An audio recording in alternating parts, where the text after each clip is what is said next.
Harga, jadi begini ya, harga untuk pupuk urea itu satu saknya 112.500. 112.500. Ya, kemudian untuk NPK 115.000. Itu HET-nya Pak ya? HET itu ambil di pengecer. Di pengecer. Apalagi kalau harga 140 itu ngambil dari pengecer. Wah, itu beda lagi nih ya. Sudah dilaporkan saja. Gitu ya.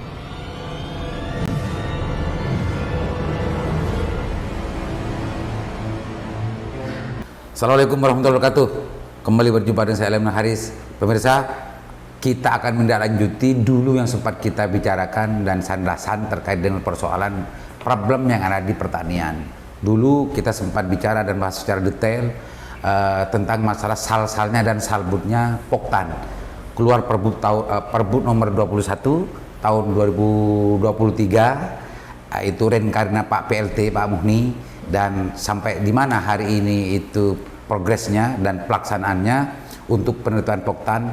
Yang menjadi catatan di waktu itu adalah by kampung, satu kampung minimal satu Poktan gitu ya, karena pada awalnya ada persoalan-persoalan yang banyak petani yang tidak masuk dan tidak tercatat sebagai Poktan. Untuk hal ini kita akan membahas bersama Pak C. Assalamualaikum Pak C. Waalaikumsalam warahmatullahi wabarakatuh. Pak C, sekarang sudah mulai masuk bulan September akhir Pak C ya. September akhir. Persoalan itu persoalan Poktan yang menjadi titik pangkal persoalan pertanian yang selama ini, yang hari ini sudah menjadi bagian dari kesadaran kita bersama bahwa di situ sebetulnya adalah hulu dari persoalan pertanian. Progres pelaksanaan Perbud nomor 21 tentang penataan Poktan itu bagaimana sekarang Pak Cik? Oke, terima kasih Pak Aliman serta pemirsa Sandrasan ya. Perlu kami sampaikan sejak dikeluarkan Perbud 2021 tahun 2023 dan kemarin kita laporkan di bulan Agustus ya, baru 150-an. Nah, sekarang di bulan September ini progresnya sudah selesai 535 Poktan. 535 Poktan. Berapa persen Pak Cik dari seluruhnya? Dari seluruhnya ini sudah hampir 50%. 50% Pak Aliman ya. Sebenarnya berkas-berkas yang ada di tim kami di penyuluh itu sudah banyak yang masuk, cuma masih butuh kelengkapan. Semoga target kami tetap akhir tahun, semoga ini bisa selesai semua. Ada hambatan-hambatan yang menjadi persoalan kenapa di bawah Pak Aceh ya, barangkali ada laporan dari teman-teman penyuluh terkait dengan urusan bagaimana pelaksanaan dari Perbud nomor 21 ini. Ada hambatan? Kalau hambatan yang secara terstruktur itu tidak ada ya. Jadi tinggal di proses kelengkapan administrasinya, karena ada yang salah nama, ada salah penulisan, ini kan harus kita konfirmasi. Dan betul. Yang masuk ke kami itu bukan yang salah, harus yang benar. Sehingga ketika dia masih ada salah, kita kembalikan dulu. Artinya hambatannya teknis saja Pak ya, bukan seperti persoalan yang dulu ada semacam ada persoalan politik desa yang dulu itu justru menjadi persoalan gitu. Sekarang enggak Pak jadi. Memang ada beberapa yang menyampaikan ini gimana lawan politik apa segala macam. Kami kembalikan semuanya. Tolong dikomunikasikan dengan pemerintahan terbawah begitu, karena prinsipnya kelompok tani itu tidak untuk berpolitik tetapi untuk masyarakat juga begitu, yang notabene meskipun kalah ataupun menang tetap adalah warganya dari pihak kepala desa. Oke, itu pemirsa salah satu penjelasan dari Pak C yang memang dalam konteks ini menjadi supir ya yang menjadi imamnya untuk pembenahan persoalan di pertanian. Karena saya sempat Pak C, sebelum ke persoalan yang lain, saya sempat ngecek salah satu desa, saya tanya, belum Pak, belum ada, berarti memang 50% ya? Oh, ternyata memang belum. Saya insya Allah tunggu saja bagi teman-teman petani yang belum tercatat atau belum tahu bahwa dirinya masuk ke dalam Poktan atau tidak pernah mendengar bahwa di kampungnya tidak ada kelompok tani, berarti ini belum selesai. Gitu Pak C ya. Pada prinsipnya Pak C ini nanti yang bertanggung jawab baik di sini maupun di akhirat nanti. Soalnya kalau ada salah satu petani yang belum tergabung dalam Poktan, berarti di desa itu masih belum selesai. Pak Aceh ya. Ya, siap. Ini insya Allah akan dipastikan seluruh petani di Kabupaten Bangkalan tercatat dan bergabung dalam sebuah poktan. Minimal satu kampung itu satu poktan. Itu pemirsa, catat itu ya. Jadi yang belum berarti belum. Entah ada kendala apa seperti yang diceritakan Pak Aceh tadi. Oke Pak Aceh, progres itu kalau kita bersama-sama mengawal bareng, insya Allah semua persoalan-persoalan yang timbul dan muncul di pertanian setidaknya bisa terminimalisasi, bisa terurai lah, persoalannya bisa terurai. Ada hal lain yang karena ini menjelang Pak Haji, menjelang musim tanam ini. Iya. Barangkali ada informasi yang lebih penting untuk diketahui oleh petani dan bagaimana sebetulnya langkah-langkah yang hari ini sedang menjadi fokus dari Dinas Pertanian. Apa saja Pak Haji? Oke, terima kasih. Jadi begini pemirsa ya, Pak Aliman juga, bahwa kami sekarang bergerak sudah penuh antisipasi. Termasuk antisipasi sekarang adalah persiapan musim penghujan untuk petani menanam di masa tanam ketiga pada tahun 2023 ini. Kami sudah bergerak sedemikian rupa menganalisa itu sudah sejak Agustus, bukan nanti kita baru berbicaranya di bulan November, tidak. Agustus kita sudah mulai, yaitu dengan cara yang pertama identifikasi berapa kebutuhan real kita, kemudian berapa jatah kita yang tersedia. Jadi berdasarkan data kita penebusan pupuk sampai Agustus 2023, jatah kita ini kan 23.000 ya untuk 1 tahun, 22.000 untuk urea untuk setahun. Itu baru terrealisasi 8.500. Banyak Pak. Masih banyak sisanya Pak. Masih banyak sisanya. 21 masih 8.000. 8.500. Kurang 40% ya berarti ya. Masih 40%. Untuk urea. Untuk NPK dari 13.000 itu baru terrealisasi 4.400. Rata-rata ya 40-an semua ya. 30 ke 40%-an ya. Terserapnya. Masih banyak yang belum terrealisasi. Apakah ini menggembirakan? Bisa ya, bisa tidak. Yang pertama menggembirakan kalau ini tidak dianggap oleh pemerintah provinsi bahwa Bangkalan ini tidak butuh pupuk. Artinya jatah 13.000 ini sama jatah 9.000 sisanya ini benar-benar dijaga, tidak dikurangi. Tetapi kalau kemudian pemerintah provinsi menganggap Bangkalan nggak butuh pupuk, nah ini agak repot. Kenapa kok nggak ditebus-tebus gitu ya? Nggak ditebus-tebus begitu. Nggak ditebus-tebus, kenapa ini? Berarti nggak butuh pupuk sehingga harus dipotong begitu. Nah, kami sudah lakukan antisipasi itu dari sejak awal tahun. Kami sampaikan bahwa memang pola penebusan kita itu bukan tinggi di depan, tapi tinggi di belakang, di akhir tahun. Di apa istilahnya MT3, musim tanam ketiga. Bukan di awal-awal. Ini sehingga kami dari awal selalu menyampaikan kami butuh penyesuaian pengiriman. Butuh penyesuaian dan pengertian dari pihak yang punya kewenangan gitu ya. Betul. Karena kalau kemudian kami sudah, bukan berarti kami tidak butuh jatah pupuk ini, tapi memang butuhnya kami di MT3 begitu. Pak Ci, kalau sekarang masih posisi serapan pupuk yang jatah untuk Bangkalan 21.000 ton yang hari ini per September 25 ya. 25 atau laporan kapan? Agustus, 31 Agustus. Per 31 Agustus ini hanya 8.000, berarti stok untuk jatah dan ketersediaan pupuk di Kabupaten Bangkalan minimal cukup ya? Bukan cukup, sangat cukup. Sangat cukup ya. Artinya jangan sampai di lapangan ada orang petani yang kesulitan untuk mendapatkan pupuk. Nah, kemudian dulu itu kan dua, selain jatah dikurangi, kemudian ketersediaan stok di gudang kosong. Maka kami di awal September kemarin sudah berdiskusi dengan teman-teman PI bagaimana jatah pengiriman itu jangan berdasarkan SK alokasi bulanan yang jelas sudah tidak pas di awal begitu. Kami minta pengiriman ke stok gudang gudang Socah dan Kilen itu harus mengikuti sisa alokasi yang masih 13.000 ini. Berdasarkan itu. Jangan saklek alokasi bulanan.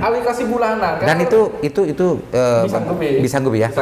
Dan posisi stok gudang di Kelean sama Socah itu urea stoknya sudah maksimal ya 2.100 ton, kemudian NPK 1.400 ton, masih ada stok intrasit itu yang sedang dalam perjalanan, masih kita ditambah stok yang ada di distributor dan di pengecer ya? Di pengecer, itu sekitar 200 sama 150 ton, sehingga praktis sekarang pupuk ini ada di gudang-gudang penyalur itu totalnya ada di angka 4.000 ton. Pak Ci, saya kemarin sempat pulang karena ada persoalan di rumah, dan juga di daerah lain saya sempat juga mendengar informasi, tapi sayup-sayup. Saya tidak melakukan langsung konfirmasi dan tidak secara detail, tapi ada informasi ada kesulitan untuk mencari pupuk. Mencarinya pupuk kesulitan karena pihak pengecer tidak mau, ketika ada petani di sekitar itu untuk membeli, tidak mau karena mungkin masih pakai mindset dulu Pak C ya, dan tidak sedia dan tidak boleh, bahkan ada yang justru beli ke desa lain, itu informasinya. Nah, kalau terjadi model semacam ini benar adanya, artinya ini ada serengkak lagi di alur distribusi Pak C ya. Nah, jadi begini Pak Liman, menyambut musim tanam ini maka kami verifikasi validasinya kita rubah. Kita rubah sekarang verifikasi validasi untuk penebusan pupuk itu kita lakukan di BPP. Setiap kios wajib hadir di BPP kita. BPP itu apa Pak C? Balai Penyuluh Pertanian. Ya. Kios pengecer wajib datang, wajib melampirkan seluruh kelengkapan administrasinya. Saya kasih pembinaan, kita harus berkomunikasi dengan pengecer juga bahwa tolong ini. Kalau masih ada kesulitan, itu sudah kita tindak lanjuti. Meromboh, ini ada kesulitan. Langsung kita panggil pihak desa, kita panggil pihak Poktan, kita panggil distributor, kita panggil, kemudian mana lagi pengecer kita panggil. Ini masalahnya apa? Stok ini masih banyak. Kok bisa gitu ya? Kok bisa di bawah? Mungkin salah satu persoalan yang sama itu terjadi di beberapa desa yang lain, Pak C. Karena memang mungkin sedetik ini, sebelum ini kita bicarakan secara umum gitu ya, publik, ada semacam trauma masa lalu mungkin ya. Para petani itu ingin ngambil dulu sebelum ini kan gitu, sehingga mungkin di waktu itu ketika mau membeli ke kios tidak ada atau bagaimana, tidak boleh karena apa dan segala macamnya saya kurang tahu, tapi yang pasti sempat ada informasi yang mengambil dari luar desa. Ini kan menjadi perhatian juga dari Pak C. Kalau memang ada semacam itu nanti harus kemana, harus mengeluh Pak C? Begini, yang pertama silakan menghubungi tugas kami, penyuluh kami. Nanti kalau juga mau langsung ke kami ke Bakalan silahkan. Kami akan ada nomor nggak Pak C? Silakan 0. Ya nanti bisa kita tayang di sini Pak C ya. Ya ditayangkan. Jadi begini, karena pada prinsipnya pupuk sekarang ini kan banyak. Banyak. Makanya. Tolong, dan sudah masuk ke MT3. MT3. Hanya kurang 3 bulanan masa serapnya. Ya Pak C ya. Betul. Jangan kemudian nanti baru bulan November baru nyerap, jangan, ayo sekarang serap, silahkan berkomunikasi dengan ketua kelompok, ditebus bersama, kemudian didistribusikan biar lebih hemat, ditebus bersama daripada harus ambil satu-satu biayanya. Ini lebih baik tebus bersama, langsung dikirim ke ketua kelompok, baru didistribusikan secara lokal di sana gitu. Catatan pemirsa, ini saya tidak main tidak ngarang, ini memang mendengarkan langsung dari salah satu petani ya. Memang ini sampai membeli dari luar desa, entah kenapa ada persoalan apa di situ dan macamnya. Tapi yang sempat saya dengar itu memang tidak dikasih oleh pengecer yang selama ini biasa melayani itu. Mungkin dalam konteks RDDKK dulu itu mungkin petani ini biasa beli ke pengecer ini, tapi waktu itu tidak dikasih itu Pak C mungkin. Pak C, kalau ada persoalan itu silakan lakukan pelaporan gitu ya, atau setidaknya dikasih tahu kepada pihak-pihak terkait penyuluh, atau nanti akan disediakan nomor di sini pemirsa untuk dipantau dan tidak lanjuti oleh pihak pertanian dan penyuluh. Pak C ya, Pak C, urusan masalah itu insya Allah akan dalam minggu ini akan ada banyak persoalan yang mungkin belum didengar oleh pertanian, akan mendapatkan umpan balik dari podcast ini insya Allah. Pasti ini pasti. Yang kedua, harga sekarang berapa aja? Harga, jadi begini ya, harga untuk pupuk urea itu satu saknya 112.500.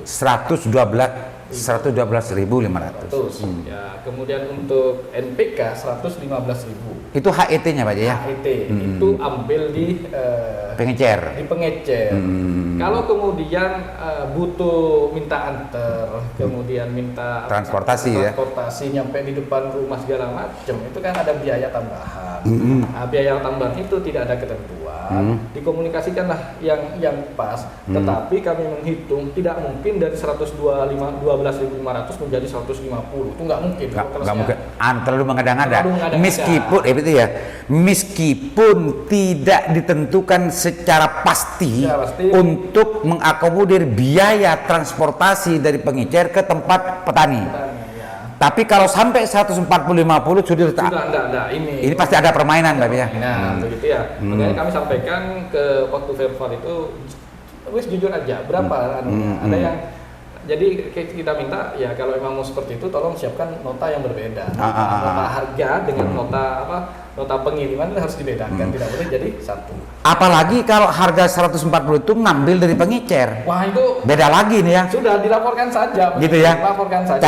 Catat ini laporkan saja itu biar ada tindakan Pak ya. Tetapi sekali lagi tetap laporannya tetap harus valid. Valid ya by name lah. Nah, ini menyebutkan 4W plus H ya, apa itu nanti gitu ya. Menyebutkan 5W1H. Ke kiosnya di mana, transaksinya tanggal berapa. Siap dengan siapa. Dengan siapa ini tidak akan kami buka. Nah itu siapanya tidak akan dibuka Pak ya. Tidak akan kita buka. Tapi minimal Sip. kiosnya pasti akan kita tegur ke distributor, ke petugas kita gitu ya. Walaupun kalau ringan-ringan ditegur, kalau tidak rekomendasikan untuk bukan dipecat, dihentikan ya Pak ya. Sebenarnya terkait harga sama terkait dengan dengan rekomendasi itu kan ada di Dinas Perdagangan. Perdagangan ya, betulnya. Tetapi kami tetap akan meneruskan. Ini kok ada temuan begini, tolong ini. Dicatat menurut saya ada 2 ya, ketersediaan pupuk sampai detik ini menurut Pak Aceh sudah tidak mengkhawatirkan seperti yang dulu gitu ya. Betul. Terus yang kedua harga ini catat karena banyak yang bermain-main dengan harga ini Pak Aceh. Ada saya dengar selentingan juga tapi belum dikonfirmasi 140 ada 130 itu ngambil Pak Cik. Waduh, tolong informasikan ya biar kita langsung tindak itu. Dan kita dulu waktu di bulan Desember dulu tahun 2022 kita sudah sama-sama sepakat Pak Cik ya kalau sudah mau bermain-main dalam konteks ini saya kalau nggak ada yang kencang untuk mempersoalkan insya Allah dalam konteks hari ini tahun ini akan ada banyak orang yang kenceng mempersoalkan. Itu aja ya. Itu karena kesepakatan dulu itu Pak. Kesepakatan dulu. Dan terlebih dahulu kita akan pasti karena ini kita akan menertibkan betul-betul ingin menertibkan, tidak mau mencari salahnya orang gitu ya Pak Cik ya. Dan tidak berniat untuk menghukum orang kan Pak Cik. Tapi ini pasti akan dikomunikasi dulu dengan pihak pertahanan bagaimana ini tindakannya dan lain sebagainya. Tapi kalau sudah pancet semacam itu insya Allah akan banyak orang yang kenceng untuk mempersoalkan. Selama ini persoalan pupuk dan yang lain-lain karena kan banyak orang yang tidak mempersoalkan Pak Cik. Kalau ada yang kenceng mempersoalkan jadi persoalan meskipun itu sebetulnya persoalan. Gitu aja ya. Jadi begini Pak Aliman ya, Dinas Pertanian ini terkait dengan pupuk sebenarnya bukan unit yang memproduksi. Ya. Produksi adalah pupuk Indonesia. Yang mendistribusikan juga pupuk Indonesia, distributor sampai ke tingkat pengecer. Begitu. Sebenarnya kami tetap penanggung jawab di urusan proses penghitungan alokasi dan dari kemudian penebusan dari petani ke pengecer. Sebenarnya tupoksi kami begitu. Tetapi kami tetap akan menjamin setiap lininya ini tetap harus lancar begitu. Karena apa? Karena ketika pupuk ini berkaitan dengan hajat hidup orang banyak ya. Kemudian mohon maaf untuk petani yang memang pekerjaan yang paling utamanya adalah bertani. Nah, sehingga sekali lagi antisipasi ini sudah kita kerjakan dari bulan Agustus. Di bulan September kami di Santasan ini mengimbau silahkan tembus di MT3 di sisa MT1 ini mumpung masih ini. Tetapi kemudian tetap harus mengikuti ketentuan yang berlaku ya. Harus melampirkan KTP-nya, terdaftar di Poktan, terdaftar di alokasi, kemudian dikomunikasikan dulu baik-baik dengan siapa dengan pihak pengecernya, begitu tidak kemudian kucuk-kucuk harus datang, tidak boleh. Ya. Itu kemudian kalau pupuk itu sudah ditebus oleh petani, tolong jangan di anu lagi apa namanya? Disalahgunakan lagi. Disimpan. Nanti ketika musim hujan datang sudah siap. Iya. Pak C, ini penting untuk menjadi perhatian serius dari Pak C dan juga dari pertanian dan para pihak terkait dengan urusan masalah perpupukan ini. Dan karena masih 50%-an Pak C ya untuk penertiban poktan dan macamnya, mungkin juga ada rukhsah, ada dispensasi ketika ada salah satu petani yang belum tercatat dan macamnya, itu masih ada rukhsah Pak C ya, selama masih tersedia. Kan gitu Pak C? Silahkan berkelompok, silahkan tebus berkelompok, begitu Pak. Ya silakan tebusan berkelompok, tapi kalau kelompoknya sekarang terjadi masih sekarang, karena kan masih 50% Pak C untuk penertiban poktannya. Kalau masih semacam itu, berhak pengicir jadele apa namanya? Tak maketan Pak C gitu. Kan gitu Pak C. Tapi nanti kalau semuanya sudah tertib dan semuanya sudah sesuai dengan by data dan macamnya, baru itu bisa dilakukan secara ketat agar untuk membatasi ruang-ruang orang-orang yang ingin mempermainkan dan menyalahgunakan pupuk bersubsidi ini Pak C. Dan sekarang yang saya tadi sempat singgung ke Pak C ini terjadi loh. Dan mudah-mudahan setelah podcast ini tidak leluasa lagi Pak C. Iya. Nah, mari. Ada ya, ada apa namanya? Ada yang di luar desa ke sana. Ada. Okay. Cuma ini apakah ini masih dalam taraf bisa kita maklumi atau bagaimana, karena apa dan macamnya masih belum jelas. Makanya dari podcast ini Pak C sudah akan nanti memberikan nomor pengaduan, di samping juga pengaduannya kepada masing-masing BPP, penyuluh masing-masing kecamatan, dan siapa yang menjadi penyuluh desa itu dan yang lain-lain. Itu Pak C ya. Pak C bisa memastikan bahwa pupuk hari ini dalam konteks penyediaan tidak akan menemukan kelangkaan seperti tahun sebelumnya. Catatannya kan dua. Nah. Yang pertama, tidak ada pemotongan. Kami usaha agar ini jangan dipotong begitu, karena ketika oleh provinsi. Yang kedua, kayak ini masih sampai sekarang masih belum ada apa namanya, belum ada kabar ada pemotongan atau tidak begitu. Kami tetap tidak mau dipotong begitu. Tidak potong. Kenapa? Karena kalau bicara data, luasan luasan di Bangkalan ini ya, secara data untuk padi sama jagung itu lebih tinggi dibandingkan dengan alokasi kabupaten sebelah gitu. Sebelumnya kabupaten lainnya. Kabupaten sebelah begitu ya. Tetapi ketika dialokasikan kok kami lebih rendah begitu. Ini yang menjadi harus catatan bahwa kami tidak perlu ditambah, tapi jangan dikurangi. Jangan ditambah, tapi jangan dikurangi. Tapi sampai detik ini belum ada kabar ya bahwa ada pengurangan. Belum ada kabar. Begitu. Artinya dari angka itu dengan realisasi serap hari ini per Agustus itu 40%-an, artinya kalau ini betul-betul tidak dikurangi dan memang dalam penebusan nanti lancar-lancar saja, insya Allah Bangkalan tidak akan kekurangan pupuk. Itu baca ya. Itu catatannya.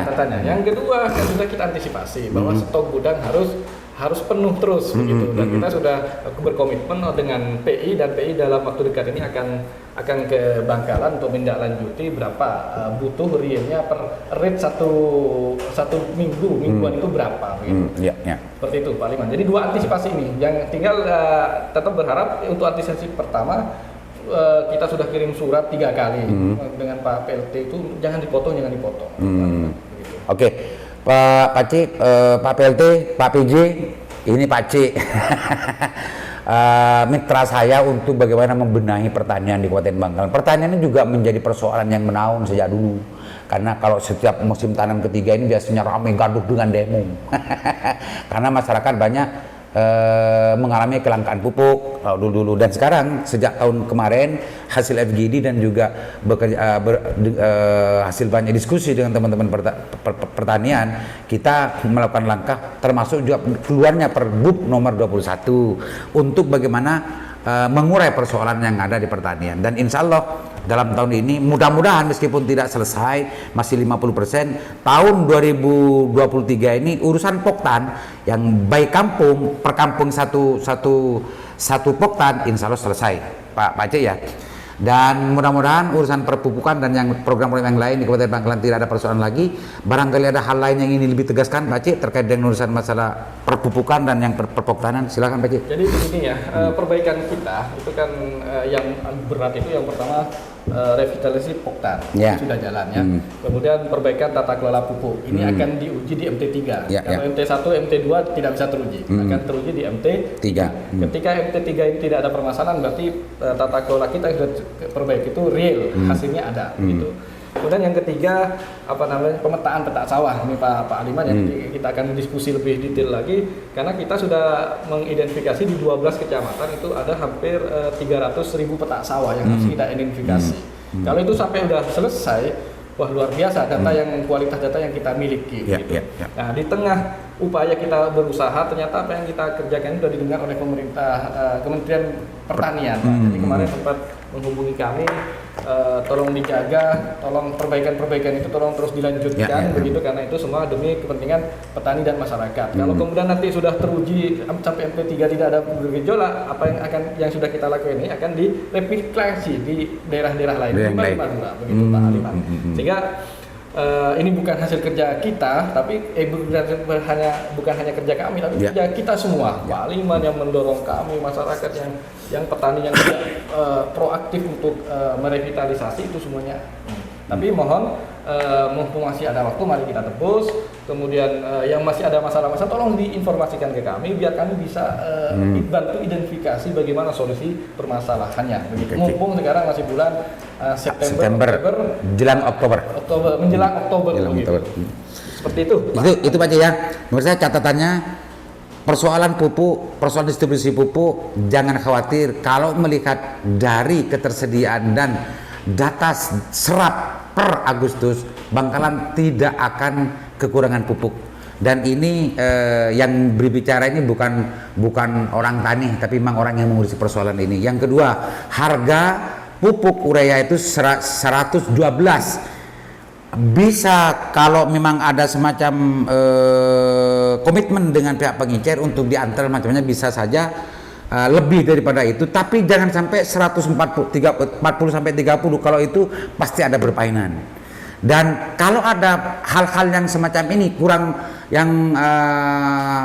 etis semacam ini dirasakan oleh para petani dalam konteks distribusi pupuk dan penembusan pupuk, silahkan lakukan laporan terhadap laporan di nomor ini atau langsung kepada BBP atau langsung kepada nomor jadi teman-teman yang ada di pertanian, dan insya Allah akan segera ditindaklanjuti biar tidak menjadi model untuk ditiru oleh yang lain-lain gitu Pak Haji ya. Dan pasti itu akan ditindaklanjuti dan mudah-mudahan niat baik ini dan komitmen semangat ini bisa menjadi pijakan tahun ini dan tahun-tahun selanjutnya. Mohon maaf. Assalamualaikum warahmatullahi wabarakatuh.